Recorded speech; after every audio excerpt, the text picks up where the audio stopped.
మన భూమి 70% నీటితో కప్పబడి ఉంది. ఆ నీటిలో 5% మాత్రమే మనుషులు ఎక్స్ప్లోర్ చేయగలిగారు. అంటే మనకు తెలియని కొన్ని కొత్త విషయాలు, అలానే మిస్టరీస్ లాంటివి సముద్ర అడుగు భాగంలో చాలానే ఉంటాయి. మనుషులు సముద్రాలను ఎక్స్ప్లోర్ చేసింది 5% మాత్రమే అయినా అందులో మనం నమ్మలేని విషయాలు బయటపడ్డాయి. ఇలా సముద్రాలను ఎక్స్ప్లోర్ చేయటం వల్ల మన ప్రపంచం యొక్క చరిత్ర, అలానే చాలా కొత్త విషయాలను మనం తెలుసుకుంటున్నాం. సముద్ర అడుగు భాగంలో బయటపడ్డ కొన్ని అద్భుత విషయాలు ఏంటో మనం ఇప్పుడు ఈ వీడియోలో తెలుసుకుందాం. Number 1, Pavlopetri city. 1967లో నికోలస్ ఫ్లెమింగ్ అలానే అతని టీం కలిసి దాని సముద్రాన్ని ఎక్స్ప్లోర్ చేస్తుండగా ఈ పావులో పెట్రీ సిటీని కనుగొన్నారు. నికోలస్ ఫ్లెమింగ్ అనే అతను ఒక పురావస్తు శాస్త్రవేత్త. ఇది గ్రీక్ దేశంలో దక్షిణ నీటి అడుగు భాగాన ఎలాఫోనిసస్ అలానే పావులో పెట్రీ ఐస్లాండ్స్ మధ్యన ఉంటుంది. ఈ పావులో పెట్రీ అండర్ వాటర్ సిటీని 5000 సంవత్సరాల క్రితమే నిర్మించారు. అలానే ఇప్పటి వరకు కనుగొన్న వాటిలో ఇదే పురాతనమైన అండర్ వాటర్ సిటీ అని శాస్త్రవేత్తలు చెప్తున్నారు. ఇది సముద్రం ఒడ్డుకు కేవలం 4 మీటర్ల లోతులో ఉంటుంది. క్రీస్తు పూర్వం 1000వ సంవత్సరంలో భూకంపాలు వరుసగా రావడం వలన ఈ పావులో పెట్రీ సిటీ మునిగిపోయింది. ఇప్పటి వరకు కనుగొన్న అండర్ వాటర్ సిటీస్తో పోలిస్తే ఇది చాలా భిన్నంగా ఉంటుంది. ఎందుకంటే అప్పట్లోనే ఖచ్చితమైన ప్లానింగ్ వేసుకుని ఈ నగరాన్ని నిర్మించారు. ఇందులోని భవనాలు కానీ వాస్తుశిల్పం కానీ ఇప్పుడు ఉన్న నగరంలానే ఉంటుంది. అంతేకాక మామూలుగా నగరాల్లో వీధులు ఎలా ఉంటాయో అలాగే ఈ పావులో పెట్రీ సిటీని కొన్ని వీధులుగా విభజించి నిర్మించారు. Number 2, Bimini road, Bahamas. Bimini రోడ్ని ఒక అండర్ వాటర్ రోడ్ అని కూడా చెప్పుకోవచ్చు. ఎందుకంటే ఇది నగరాల్లో రోడ్స్ ఎలా ఉంటాయో అలాంటి నిర్మాణంతోనే సముద్ర భూభాగంలోనే నిర్మించారు. దీన్ని బిమిమి గోడ అని కూడా అంటారు. ఇది బహామాస్ దేశంలోని నార్త్ బిమిమి ద్వీపం యొక్క అడుగు భాగంలో ఉంటుంది. ఈ రోడ్డు పొడవు 0.8 కిలోమీటర్లు. ఈ రోడ్డును మొత్తం సున్నప్రాయితో నిర్మించారు. ఇది సముద్రం ఒడ్డుకు కేవలం 6 మీటర్లు అంటే 20 అడుగుల లోతుల్లో ఉంటుంది. సెప్టెంబర్ 2, 1962లో 3 వ్యక్తులు డైవింగ్ చేస్తుండగా దీన్ని కనుగొన్నారు. ఇది సముద్రానికి చాలా తక్కువ లోతులో ఉండడం వల్ల చాలా మంది టూరిస్టులు దీన్ని చూడడానికి వస్తూ ఉంటారు. దీన్ని ఎవరైనా నిర్మించారా లేదా సహజంగా అదే ఏర్పడిందా అని ఎవరికీ తెలియదు. అందుకే ఈ బిమిమి రోడ్ ఇప్పటికీ రహస్యంగానే మిగిలిపోయింది. Number 3, ruins of అటిల్టియం.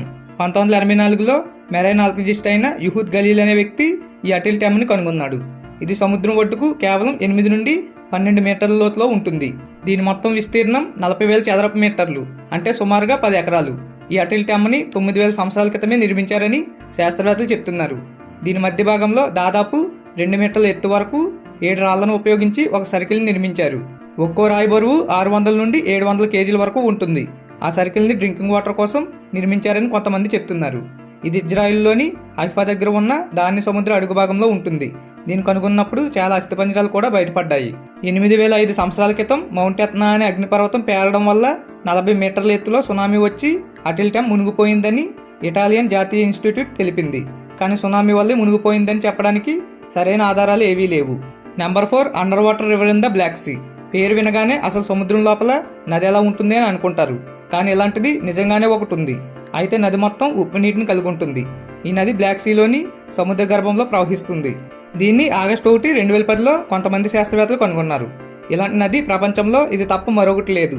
దీంట్లో మీకు ఒక డౌట్ రావచ్చు, అదేంటంటే సముద్రం లోపల నది ఉందని ఎలా తెలిసింది అని. అలానే నదిలోని నీరు సముద్రంలోని నీరు రెండూ కలవా అని.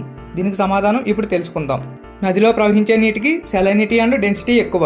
కానీ బ్లాక్ సీలో ఉన్న నీటికి సెలైనిటీ అండ్ డెన్సిటీ ఈ అండర్ వాటర్ నీరుతో పోలిస్తే తక్కువ. అందుకని బ్లాక్ సీలోని నీరు తేలిగ్గా ఉండటం వల్ల నదిలోని నీరు సముద్రంలోని నీరు కలవు. నెంబర్ 5, టెక్టోనిక్ ప్లేట్ల ప్రస్తుత కదలిక.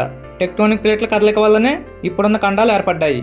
అయితే ప్రస్తుతం జరుగుతున్న టెక్టోనిక్ ప్లేట్ల కదలికను మనం ఒక చోట ప్రతి సంవత్సరం చూడవచ్చు. ఉత్తర అమెరికా అలానే యూరేషియా టెక్టోనిక్ ప్లేట్లు ప్రతి సంవత్సరం 2.5 సెంటీమీటర్ల దూరం కదులుతున్నాయి. ఉత్తర అమెరికా ఖండం పశ్చిమ దిశగా కదులుతుంది. కానీ యూరేషియా మాత్రం అక్కడే ఉంది. దీన్ని నీటిలోనే కాకుండా బయట కూడా చూడవచ్చు. కానీ నీటి లోపల చూస్తే చాలా స్పష్టంగా ఈ 2 ఖండాల మధ్య దూరాన్ని చూడవచ్చు. అలెగ్జాండర్ మస్టార్డ్ అనే స్కూబా డ్రైవర్ ఈ కదలికను గమనించి దాన్ని చిత్రీకరించాడు. అప్పటి నుండి చాలా మంది టూరిస్టులు ద్వీపంలోని దీన్ని చూడడానికి వెళ్తుంటారు. ఇలాంటి మరిన్ని వీడియోస్ కోసం నా ఛానల్ని సబ్స్క్రైబ్ చేసుకోండి. సబ్స్క్రైబ్ చేయడం మాత్రం మర్చిపోకండి. Please do subscribe.